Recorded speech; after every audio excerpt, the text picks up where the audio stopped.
Graça e a paz do Senhor Jesus a todos os irmãos e irmãs. Uma alegria estar com vocês aqui nessa noite. Eu vou pedir para vocês se assentarem. Pode se assentar. E assim eu estou vendo se eu vejo os irmãos sentando é porque estão me ouvindo bem, pelo menos. Que Deus abençoe a cada um. Obrigado pela oportunidade de poder compartilhar a palavra do Senhor. É sempre uma responsabilidade muito grande de estar aqui compartilhando esta palavra, porque é a palavra de Deus. E nessa noite eu gostaria de falar a respeito de perguntas, né? Quem gosta de fazer perguntas? E quem gosta de responder perguntas, né? As crianças são campeãs, né? São campeãs, né? As crianças acabaram de sair para ter aulas e com as professoras especializadas, porque para dar aula para criança tem que ser especializado, porque a criança faz pergunta que muitos adultos às vezes já não fazem mais. E então, para dar aula para as crianças, tem que saber mesmo como responder para elas as perguntas. E o texto da Bíblia que nós vamos ler hoje, Jesus ele faz muitas perguntas aos seus discípulos. É interessante porque normalmente são os discípulos que devem fazer perguntas ao mestre, mas Jesus, ele tem esse hábito, ele está se revelando aos seus discípulos. E eu acredito que Jesus também vai estar nos fazendo, vai fazer perguntas para você nessa noite. Então, abra o seu coração e, como já a nossa irmã Luciane já orou, que a palavra do Senhor possa falar conosco nessa noite, no nome santo de Jesus. Amém?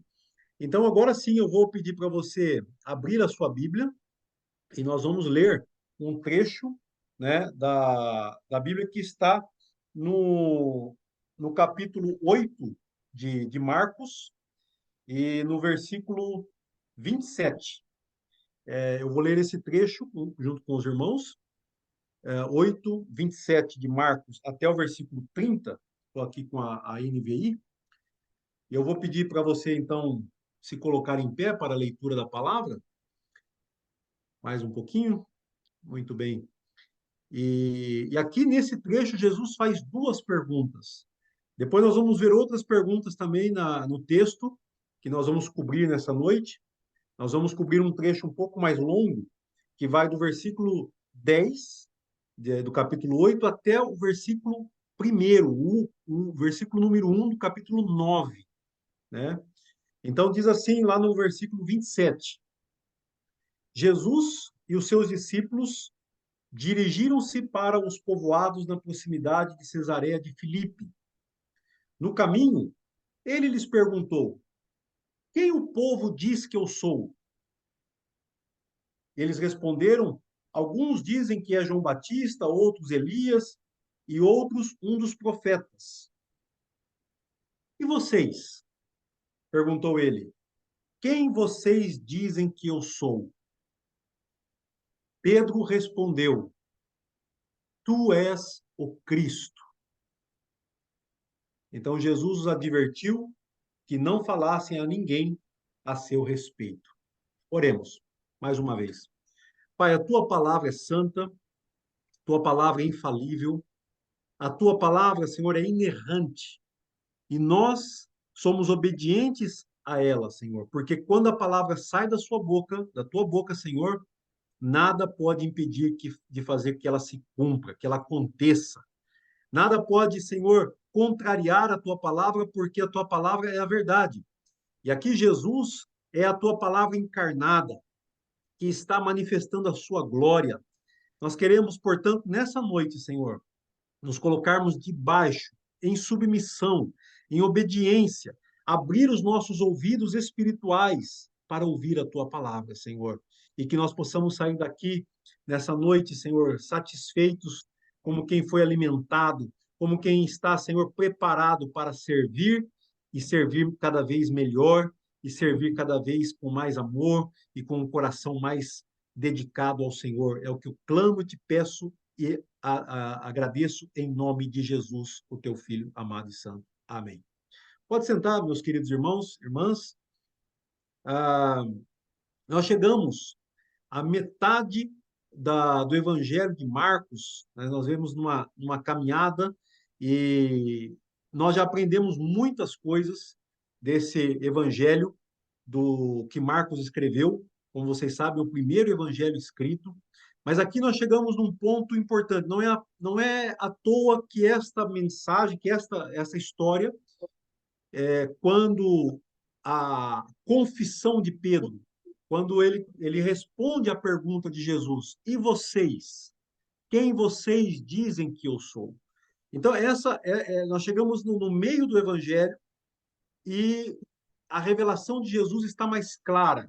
Os discípulos estão começando a entender quem Jesus é, de fato.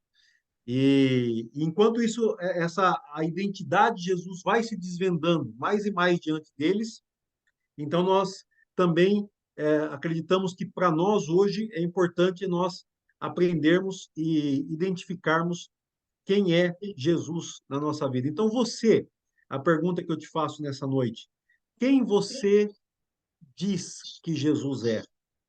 O que é que sai da tua boca em relação a Jesus? O que é que você fala de Jesus para as pessoas? Quem é Jesus para você? Há pessoas que dizem assim, Jesus para mim é tudo. Só que a palavra tudo, ela é uma palavra que pode ter dois sentidos, porque tudo também significa nada. Porque quando nós definimos algo como tudo, então tudo e nada é a mesma coisa, porque não tem uma definição clara do que é. Então, quem é Jesus? Quem é Jesus para nós? E não basta eu repetir o que as outras pessoas dizem a respeito de Jesus. Ou seja, o que ele é para mim na minha experiência, o que eu conheci de Jesus, de fato. Essa é a questão, de fato, que os discípulos vão ter que responder para Jesus agora, né? Então, irmãos, fazer perguntas é algo muito, muito saudável e muito importante também. Por isso que essa mensagem eu trago nesse tema, perguntas não feitas. Porque se nós não fazemos perguntas, nós não vamos crescer. Nós estamos com o texto da palavra de Deus. Nós acreditamos que esse texto é a palavra de Deus. Ou não acreditamos? Quando nós lemos o Evangelho de Marcos, ele faz parte da palavra. Ou seja, essa palavra, ela é importante. Essa palavra, ela de fato, ela precisa ser ouvida. A nossa vida depende da palavra.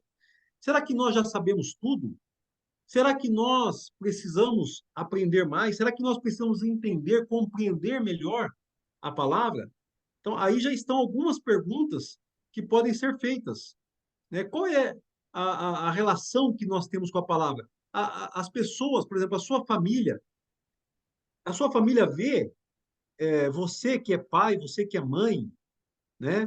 Ou os seus pais, você que é jovem, eles veem você lendo a Bíblia. Eu, por exemplo, nunca vi meu pai lendo a Bíblia, né? Também nunca vi minha mãe lendo, até que o dia que eu me converti, que eu conheci Jesus. Então, as pessoas, né, na verdade, eu não sabia nem o que era uma Bíblia. Nós acreditamos que os 66 livros da Bíblia são a palavra de Deus, 66 livros canônicos, né? Qual é a sua relação com o texto bíblico? Você entende quando você lê o texto, né? Então, aqui no começo desse texto, eu não vou ler, mas vou apenas mencionar, os fariseus, novamente, eles aparecem e eles pedem para Jesus um sinal do céu. E Jesus, ele fica um tanto quanto irado, ele suspira profundamente, diz o Evangelho de Marcos. E ele fala: nenhum sinal será dado a esta geração perversa. Isso está nos versos 11 a 13. Nenhum sinal será dado, nenhum sinal milagroso para esta geração perversa, né? Então, mas Jesus, ele então suspira e se afasta dessas pessoas. E ele entra no barco novamente, ou seja, como quem diz, aqui nem dá mais para ficar com essas pessoas. Imagine, nós vimos numa outra história que as pessoas mandaram Jesus embora. Aqui é Jesus que prefere sair, porque é como se essas pessoas não têm mais jeito. Esses fariseus que pedem um sinal, né, eles não acreditam em Jesus. Eles até agora eles já tiveram todas as oportunidades para crer em Jesus. E eu não, eu fico assim, não quero estar na pele dessas pessoas que não, que tiveram todas as oportunidades e não se converteram a Jesus, não se entregaram. Então esses fariseus, eles ficaram pedindo sinal e eles iam pedir sinal, um sinal do céu. Se você é o Messias, se você é o Cristo, então faz um sinal do céu, prova, faz um milagre que prove que você é. E Jesus já tinha feito muitos milagres. Aqui nós vamos ver o milagre da cura do cego de Betsaida. Segundo a Bíblia cronológica, esse já é o 35º milagre registrado nos evangelhos, na ordem cronológica. Então, Jesus já tinha feito mais de 30 milagres, né, pelo menos, que são relatados nos evangelhos, fora aqueles que não são relatados, mas os fariseus queriam um sinal. E o sinal é uma coisa para descrente. Porque quem é crente em Jesus não pede sinal. Quem é crente, quem já é crente, ele crê em Jesus, ele não precisa de sinal para crer em Jesus. Então Jesus monta no barco com seus discípulos e vai embora. Esquece essa gente. Essa gente não tem mais jeito. E aí, quando eles entram no barco, Jesus então vira para os discípulos e diz assim: Olha, tenham cuidado com o fermento dos fariseus. Tenham cuidado com o fermento dos fariseus. E os discípulos não entendem o que Jesus está dizendo. Que negócio é esse de fermento, né? Eles ficam assim sem entender o que Jesus fala e eles acham então que é porque eles não têm pão. Eles não levaram, eles esqueceram de levar pão com eles na viagem, né? Então os fariseus pedem sinal, e Jesus fala do fermento. Os discípulos pensam que é a respeito de pão, mas aqui vai algumas perguntas, né? Porque se a gente não perguntar para o texto, a gente não aprende. Por que que Jesus nega fazer um sinal para os fariseus, né? E depois então Jesus começa a fazer perguntas aos seus discípulos, e ele vai fazer pelo menos 8 perguntas nos próximos versos. Eu listei ela aqui para vocês darem uma olhadinha, né? Ele vai dizer aqui: por que discorreis sobre o que não terdes pão? Ou aqui eu coloquei entre conchetes para ficar mais claro, né? Ah, por que discutem sobre não ter pão, né? Então, é interessante isso. Depois ele pergunta assim, não tem resposta essa pergunta, né? Pergunta número 2, ainda não consideraste, nem compreendestes? Né? Jesus está perguntando novamente, e vocês aqui, essa noite em Pirajuí, nós, vocês ainda não entenderam? Vocês não compreenderam? Terceira pergunta, o coração de vocês está endurecido? Ou, em outras palavras, nós poderíamos dizer, sua mente está fechada? Outra pergunta, vocês têm olhos e não veem? Ou, em outras palavras, vocês são cegos? Vocês são surdos? Então, Jesus ele segue fazendo essas perguntas aos discípulos e Marcos vai registrando todas elas. E depois ele pergunta: vocês não se lembram? Não se lembram do quê? De quando parti os 5 pães para os 5.000, quantos cestos cheios de pedaços recolhestes? E aí eles respondem: 12. Aí que é a primeira resposta que eles dão, porque ela é objetiva. Eles sabem exatamente quantos cestos eles recolheram da primeira multiplicação dos pães. Aí então Jesus pergunta: e quando partiu 7 pães para os 4.000, quantos cestos cheios de pedaços recolhestes? 7, responderam eles. E Jesus ainda faz uma última pergunta. Ele diz: não compreendeis ainda? Ou, se a gente fosse falar num português mais de jovem hoje, não pegaram ainda? Não sacaram? né? E aqui é, cabe para nós fazer algumas perguntas, porque ah, por que, na verdade, Jesus faz tantas perguntas aos seus discípulos?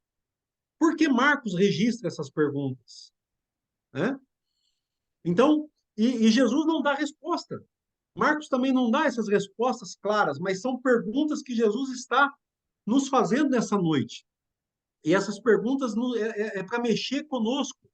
A palavra de Deus tem esse poder, né? Jesus está ali falando e mexendo com os seus discípulos e, e parece que não está muito claro até aqui, mas as coisas vão ficar mais claras quando a gente pergunta ao texto. E aí nós obtemos as respostas, né? E então Jesus, dali, Marcos relata automaticamente a cura de um cego em Betsaida. Só que é interessante porque esse cego, Mateus e Lucas não relatam essa cura. E essa cura ela acontece aos poucos. Jesus ele passa saliva nos olhos do homem, né? As pessoas pedem para que Jesus tocasse nele, então ele leva o homem para fora e impõe as mãos, né? E aí ele pergunta assim para o homem: Você está vendo alguma coisa? Outra pergunta. E Jesus faz para o cego. E ele levanta os olhos e fala assim: Eu vejo as pessoas, elas parecem árvores andando. Então, mais uma vez, Jesus colocou as mãos sobre os olhos do homem. Então, os olhos dele foram abertos e sua vista lhe foi restaurada. E ele via tudo claramente. Então, veja que as perguntas que Jesus faz para os discípulos no barco, agora, ele cura um cego para mostrar aos seus discípulos o que é enxergar claramente. Então, nós podemos perguntar nessa noite, a, ou deixar Deus perguntar para nós, o Espírito Santo, você consegue ver? E nós vamos almejar a experiência desse homem, porque esse homem era cego, ele não podia ver.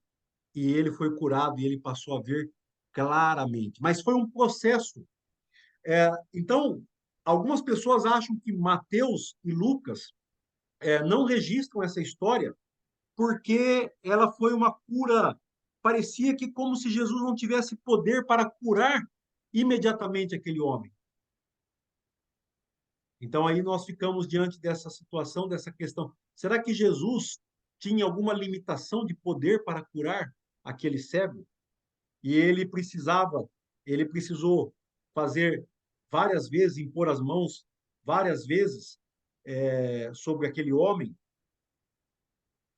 Então, essa é uma questão que, para nós, hoje, para quem conhece Jesus, sabe que isso não é um problema para ele. Então, por que que Jesus faz desse jeito? Outra pergunta. Então, irmãos, essas perguntas todas, se nós não fazermos as perguntas, nós não vamos descobrir. Nós não queremos as respostas. Você já tentou dar respostas para alguém que não está interessado nelas? Então, qual é o interesse das pessoas? Qual é o interesse da igreja? Qual é o interesse dos ouvintes da palavra em ouvir a palavra de Deus? A palavra que vem de Deus. Qual é o interesse que nós temos de ouvir a palavra que vem de Jesus? Né?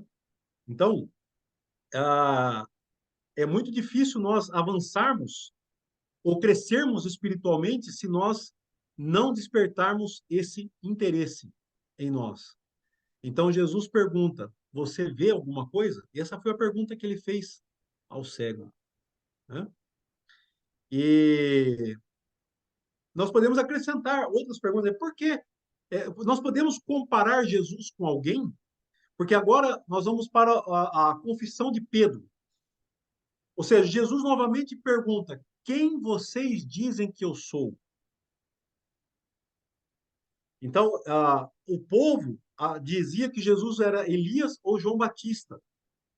Mas será que nós podemos comparar Jesus com alguém? Há quanto tempo os discípulos estavam seguindo a Jesus nesse ponto da história? que significa dizer, quando Pedro então responde, tu és o Cristo? Ah, também pode ser traduzido, tu és o Messias, porque Messias e Cristo, o que é? Qual é a diferença entre Messias e Cristo? Essa é outra pergunta. Mas aqui está, obviamente, o Cristo. A resposta para essa pergunta está no boletim, no texto escrito no boletim da igreja desse domingo. Você pode pegar lá. O que significa crer que Jesus é o Cristo? Quando Pedro responde, tu és o Cristo, o que é que ele está dizendo na verdade? Será que ele tem uma dimensão completa do que é Cristo? De quem é Cristo qual é a missão do Cristo? Né? Aí já está a pergunta que eu já fiz, né? Por que Marcos e Lucas? Ah, não, aqui é outra pergunta. Por que Marcos e Lucas não mencionam o que Mateus vai dizer, que Pedro, na sua resposta, ele diz assim: Tu és o Cristo, o Filho do Deus vivo.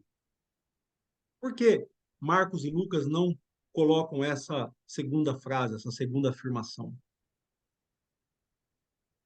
E agora, desse momento em diante, Jesus começa a falar do seu sofrimento. Por quê? Por quê? Então, veja, irmãos, você veio aqui na igreja hoje para procurar talvez alguma resposta e você está saindo com um montão de perguntas, né? Mas são perguntas que deveriam nos incomodar, né? Perguntas que nos fazem pensar de alguma forma.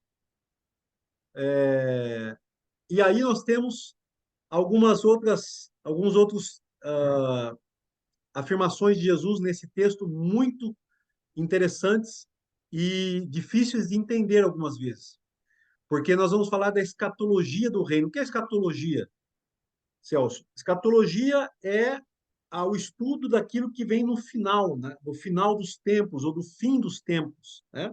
Muito se fala, pessoal, nós estamos aí vivendo uma guerra entre Israel, né, e Hamas, e muito se fala em escatologia. E o que é que Jesus tem a dizer? Qual que é a escatologia do reino? Porque aqui ele diz assim: qualquer que nesta geração adúltera e pecadora se envergonhar de mim e das minhas palavras, não é só, veja bem, se envergonhar de mim e das minhas palavras, por isso que nós não podemos separar Jesus da palavra dele. A escritura, os evangelhos, principalmente os evangelhos, Mateus, Marcos, Lucas e João, são as palavras de Jesus. Também o Filho do Homem se envergonhará dele quando vier na glória do seu Pai com os santos anjos. E aqui nós pulamos para o capítulo 9, mas perceba que esses capítulos e versículos que têm essas divisões na Bíblia, isso não faz parte do original da palavra de Deus. Então, muitas vezes nós não entendemos por que eles colocaram aqui, separaram o capítulo 8 e 9 aqui, porque o assunto continua. Dizia-lhes ainda, em verdade, vos afirmo que, dos que aqui se encontram, alguns há que de maneira nenhuma passarão pela morte, até que vejam ter chegado com poder o reino de Deus. Ou seja, aquelas pessoas que estavam ouvindo Jesus ali, nós vamos ver daqui a pouco quem são, muitas delas, antes de morrer, veriam o reino de Deus chegar com poder. Mas o versículo anterior fala da vinda do Filho do Homem na glória do Pai. Então, mais perguntas, irmãos. Em Marcos 9:1, quando o reino de Deus chegaria com poder? Alguns ali não passariam pela morte até que vejam o reino de Deus chegar com poder. Você pode ouvir sermões a vida toda, em mais de 50 anos, e nunca ouvir um sermão sobre esse versículo. Como você explica esse versículo? Por isso é importante que nossa pregação cubra a Bíblia toda. Cada texto é importante. Então vamos à mensagem propriamente, meus irmãos. Bom, agora eu vou parar um pouco de fazer pergunta e vou trazer algumas reflexões, algumas respostas, que é o que nós queremos no final das contas. Eu estou falando de Jesus para as pessoas? São perguntas de hoje. Porque Jesus não falou o que você pensa que é o que eu sou. O que é que vocês pensam que eu sou? Quem vocês pensam que eu sou? Jesus disse: quem vocês dizem que eu sou? Porque a nossa fé não é desassociada daquilo que sai da nossa boca. O que eu falo de Jesus? Minha família me ouve falando de Jesus o quê? Eles me ouvem quando Jesus está, aliás, eles me ouvem falando que Jesus está chorando por causa dos pecados deles, ou que o Filho do Homem virá na glória com seus santos anjos. São duas coisas diferentes. Muitas vezes nós falamos de um Jesus que está chorando, que está sofrendo por causa dos pecados das pessoas, como uma mãe que chora pelo seu filho perdido. Mas esse trecho nos lembra que Jesus virá na glória com muito poder. E aqui a Bíblia Mensagem, essa Bíblia eu recomendo também para quem não tem, ela tem em português a tradução dela, a Mensagem. Ele traduziu esse versículo da seguinte maneira: se vocês têm vergonha de mim ou do meu caminho por causa dos seus amigos inconstantes e sem futuro, saibam que irão enfrentar uma vergonha muito maior na presença do Filho do Homem. Então é interessante, né, que ele está anunciando que também se envergonhará, né, que haverá uma vergonha maior, né? Então, irmãos, assim como o cego de Betsaida foi curado aos poucos, saber exatamente quem Jesus é passa por um processo espiritual que equivale ao crescimento. Precisamos aprender daqueles que são mais espirituais do que nós através de perguntas. Os fariseus, por que os fariseus não iam nunca chegar a saber quem Jesus era? Porque eles não estavam abertos. Eles não faziam as perguntas para Jesus. Eles não ouviam o que Jesus estava dizendo no sentido correto. Então, eles nunca iam chegar. Mas se nós queremos crescer espiritualmente, nós precisamos fazer as perguntas. As perguntas nos ajudam a crescer. Aquele cego foi curado num processo. Primeiro pôs as mãos, ele veja os homens como árvore, depois novamente, e agora sim ele começa a ver claramente. Claramente. Nós queremos ver claramente a nossa relação com Deus e a nossa relação com as pessoas. E isso é um processo, não é do dia para a noite, né, que nós podemos alcançar esta capacidade de ver claramente. Nós temos que andar com Jesus, nós temos que fazer perguntas, nós temos que aprender com as pessoas espirituais que podem nos ensinar. Então, nesse ponto, irmãos, Jesus, ele anuncia o evangelho. É muito importante esse texto, porque ele vai dizer, né? Vejam bem aqui.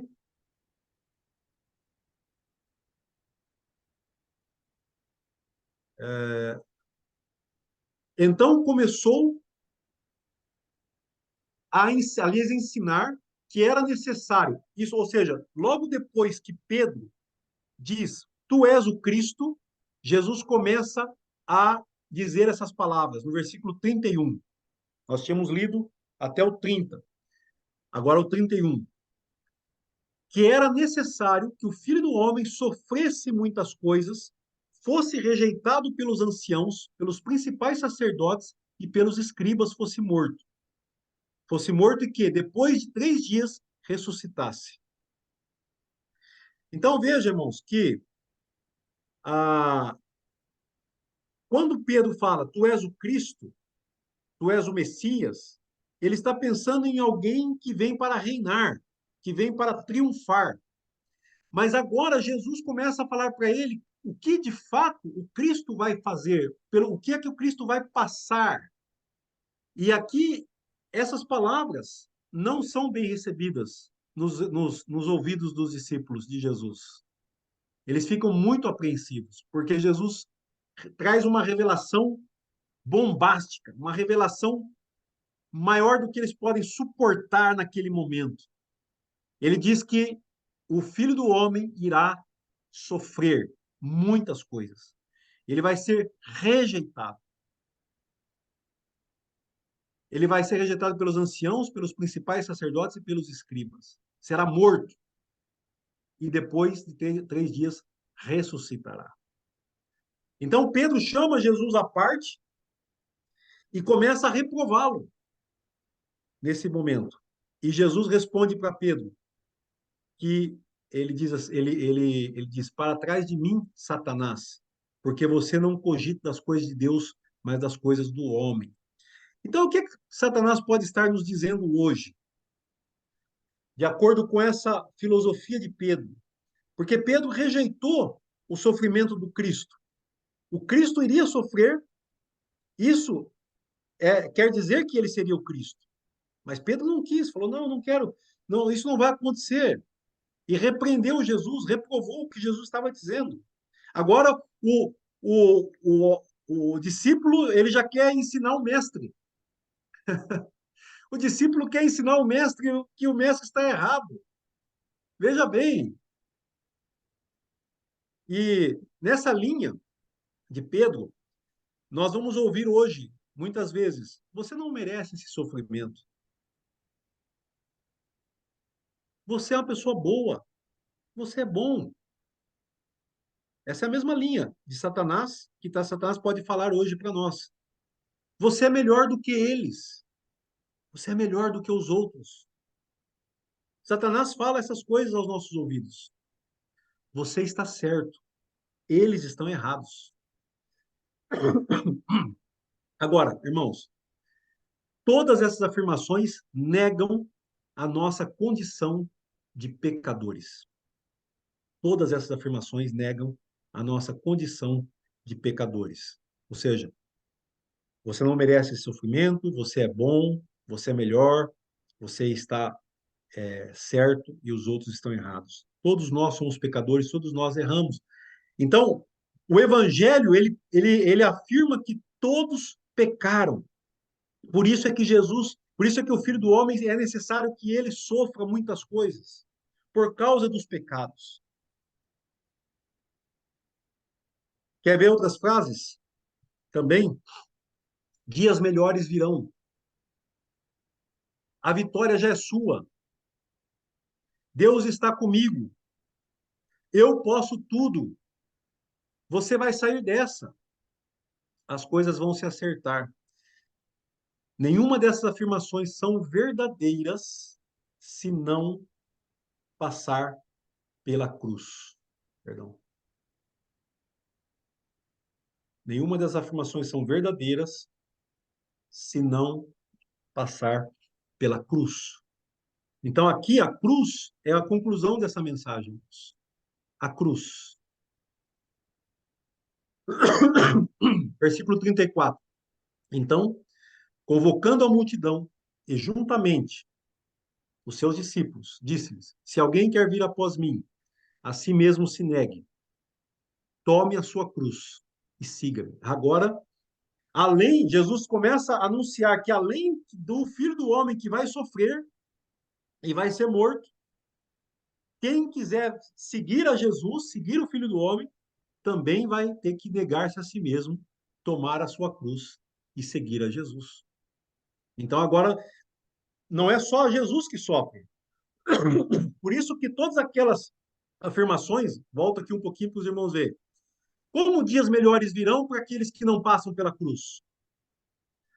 Que não negam a si mesmo, que não tomam a sua cruz e não seguem a Jesus.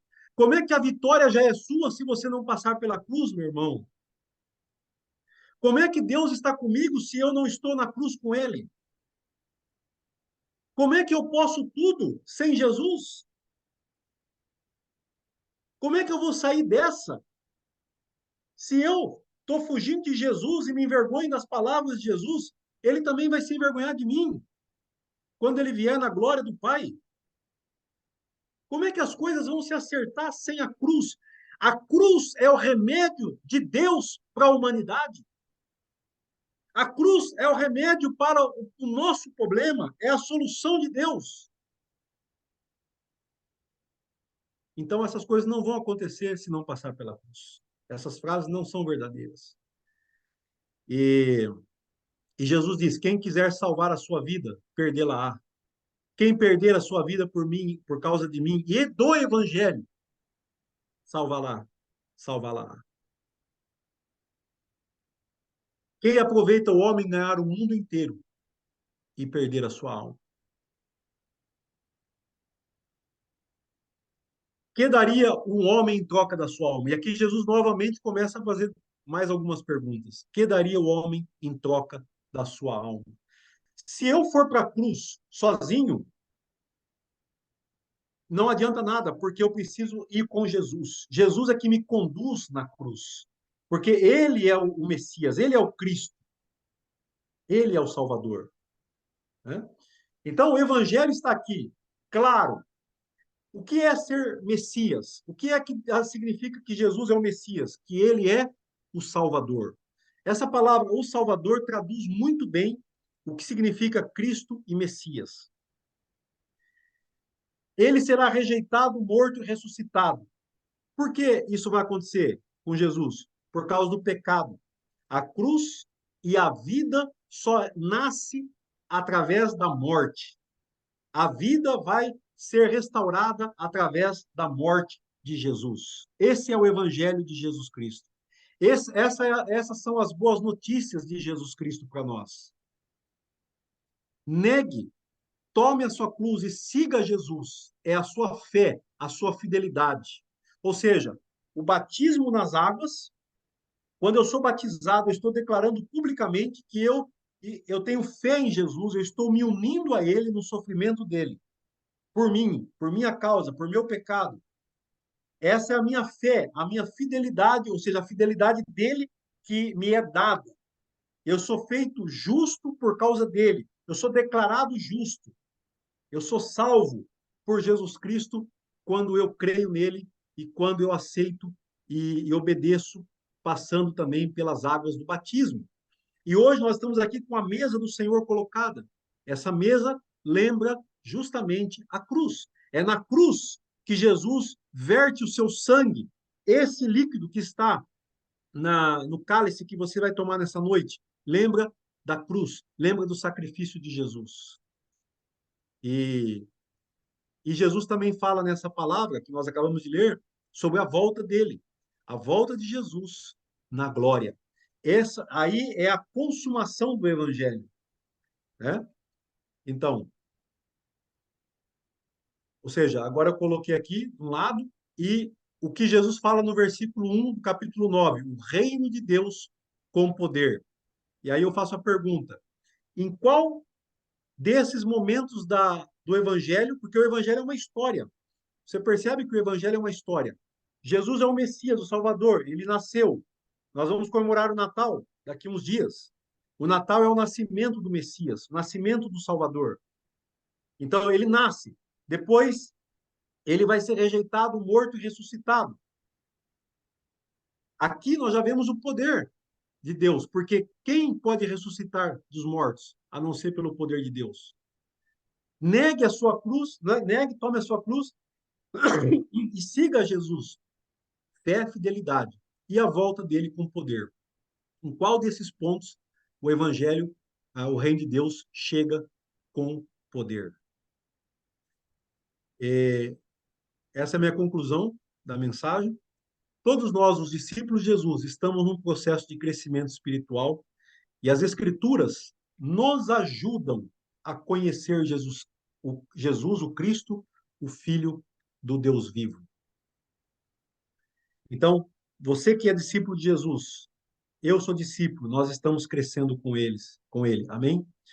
E aqui uma afirmação de James Edwards a respeito desses textos que nós estamos estudando. e, e pregando, todas as especulações sobre Jesus antes da consumação de sua obra na cruz são prematuras. Só na cruz Jesus pode ser corretamente compreendido por quem ele é. Todas as falas sobre Jesus, e em especial aquelas vindas dos membros da rebelião, antes da confissão do centurião aos pés da cruz, são prematuras e falsas. James Edwards. É, aqui ele faz menção ao centurião ao pé da cruz. O que é que o centurião ao pé da cruz fala? O centurião ao pé da cruz, ele é um romano, ele não é judeu, mas ele vai dizer o seguinte: realmente, verdadeiramente, este é o Filho de Deus. Realmente, verdadeiramente, este homem é o Filho de Deus. Amém, amados? Vamos orar? Eu te convido a ficar um pouquinho em pé no seu lugar. A mesa está colocada. Você que está nessa noite tem a oportunidade agora de crer em Jesus, crer nas palavras de Jesus e se submeter a elas. Um dia eu criei em Jesus, obedeci e eu passei pela cruz. E eu venho passando pela cruz até hoje. Eu ainda preciso da cruz na minha vida. Eu tenho que carregá-la. Eu tenho que negar-me a mim mesmo. E a cada vez que eu oro, cada vez que eu tenho meus problemas, minhas dificuldades, eu sei que o sofrimento faz parte para que eu possa crescer. Eu não corro dele, eu não fujo dele, mas eu peço a ajuda de Jesus para que ele possa me fortalecer e que eu possa sair melhor, que eu possa sair mais parecido com ele, transformado. Que adianta o homem ganhar o mundo inteiro e perder a sua alma? Disse Jesus aqui nesse trecho. Oremos. Senhor nosso Deus, aqui está a tua igreja.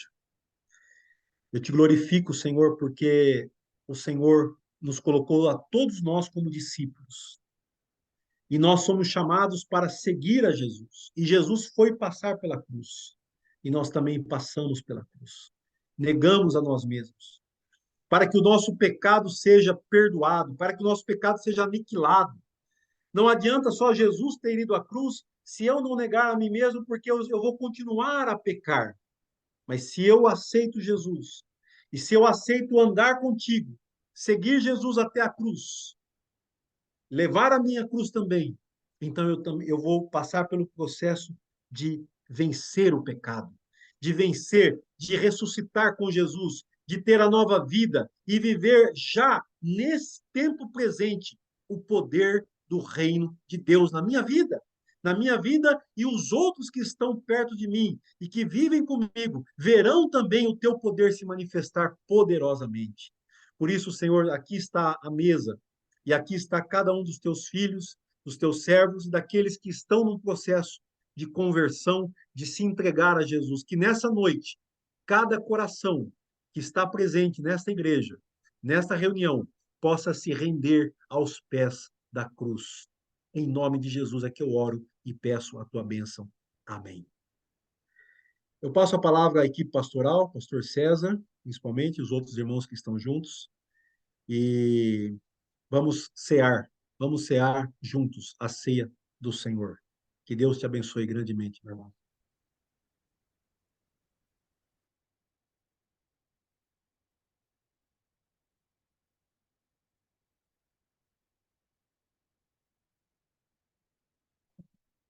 Você vai sair?